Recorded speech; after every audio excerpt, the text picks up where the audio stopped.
Hi, and welcome to episode 4 of What is Wrong with My CV. One size does not fit all. This is a 12-part series of short videos by myself, Julie Grimes, Jaguar White Recruitment, and Jaqui Winston of New CV. I run a recruitment consultancy and provide help and coaching on CV writing and interview techniques, and Jaqui writes CVs and LinkedIn profiles for job seekers. Together, we have 45 years experience in this industry, and we feel passionate about sharing our knowledge of how to build a powerful CV that gets you noticed. The videos will be available afterwards to look back on, and our contact details are always there on the post. Today, we are going to discuss if there is a correct order for the headings of your CV. What those headings are.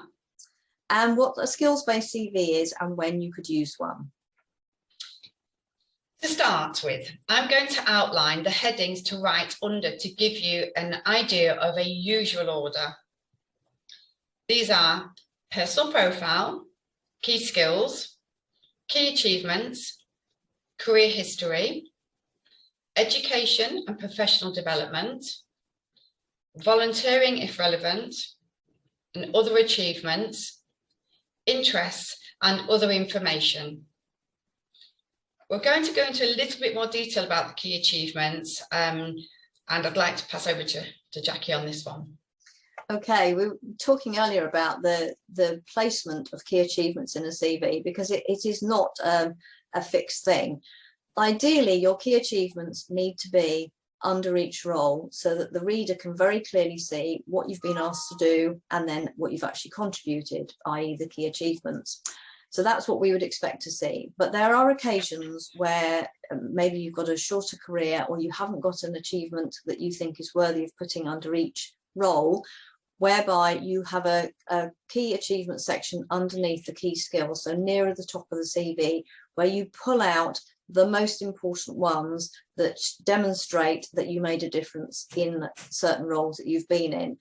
And you would know roughly whether you've got something to say, or you know definitely whether you've got something to say under each role, and it's a case of making that decision as to whether or not you can put things in there that are going to be credible and make a difference or not. We are actually going to talk much more about key achievements in a later episode, so I'll leave it there, but it's just worth knowing there are more than one place to put key achievements.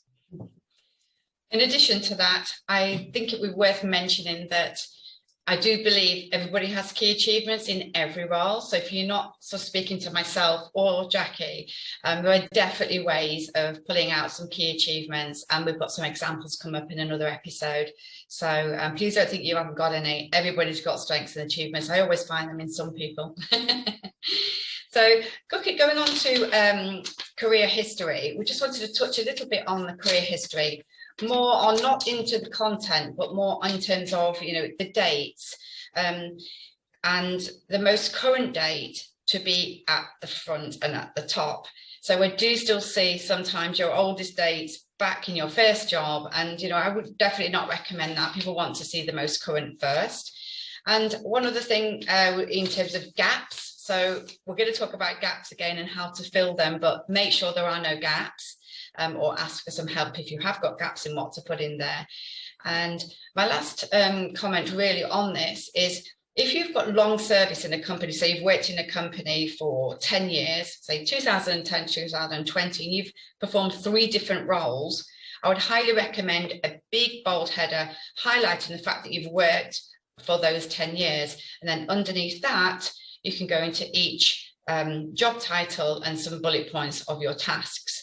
I do feel it's worth highlighting the fact that you've given that long service, and also for the reader to be able to look and think, service 10 years, great, that person's obviously really looking for long-term retention in a role. So I think it's very good to be able to highlight that in terms of someone looking at speed in your CV as well. Absolutely, and more on that later.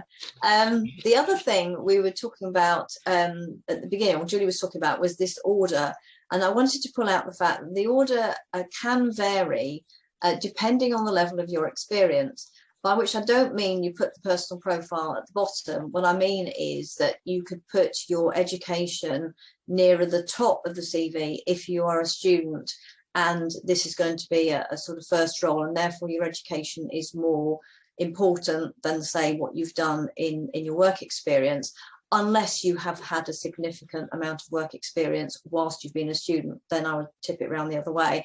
But conversely, if you are a professional who's had 25-year career, your education does not need to appear at the top of the CV. It's what you've done, what you've contributed, and your actual career history that's the most important thing. So that would go further up the CV. We will be talking about each of these elements as we go along, but the order is, we needed to say that it is not cast in stone. Mm-hmm. Absolutely. And I do feel it's a little bit more difficult for students and younger people because they don't have a lot of work experience, do they? So it's really important to highlight sort of the achievements in your education that you did at school and university. They're all strengths again, aren't they? So yeah. Yeah, absolutely. Okay, I also wanted to have a little bit of a chat on why having a simple, easy to read CV is a big advantage.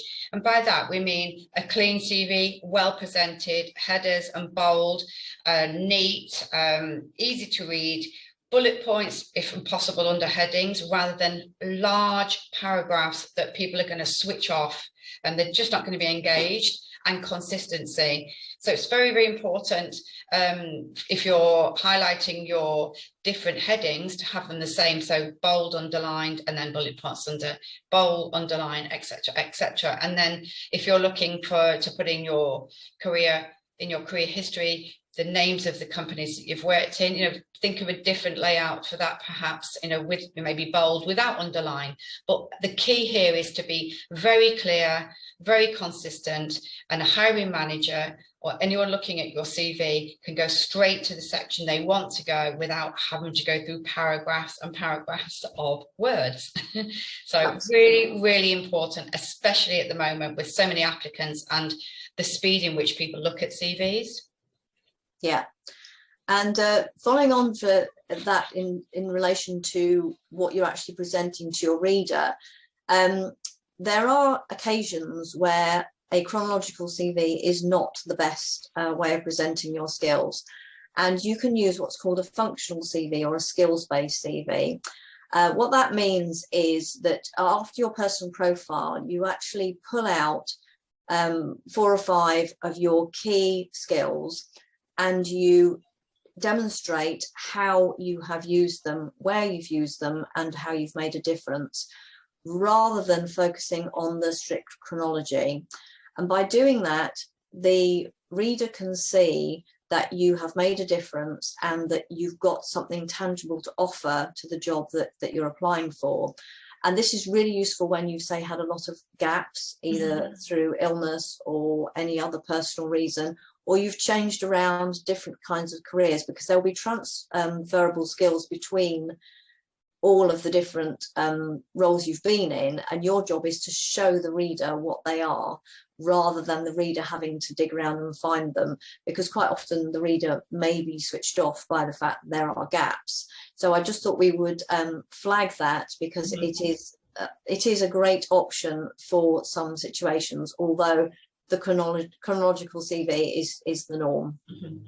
And I think we've actually experienced you writing a CV where someone actually has been successful in achieving a new role by having one of those, due to the fact of the gaps and not being able to really answer them. So it gave that hiring manager, these are the skills. Yes, the chronological side is at the end, but they're focused on the skills and they're very attracted to those skills before they get to that. So hence the interview. So yeah, great point, Jack.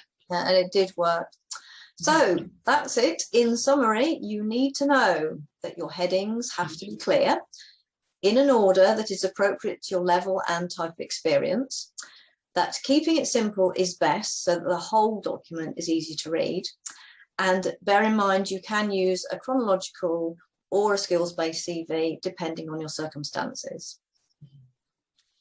So that's it for episode 4. Thank you for watching. And next time we're going to be talking about your personal profile, what it is for and what it should include. And it's a really, really important part of the CV because it's the first thing people see under your name. Absolutely. So we hope you find this information useful, and see you next time on One Size Does Not Fit All. See you next time. Bye-bye. Bye.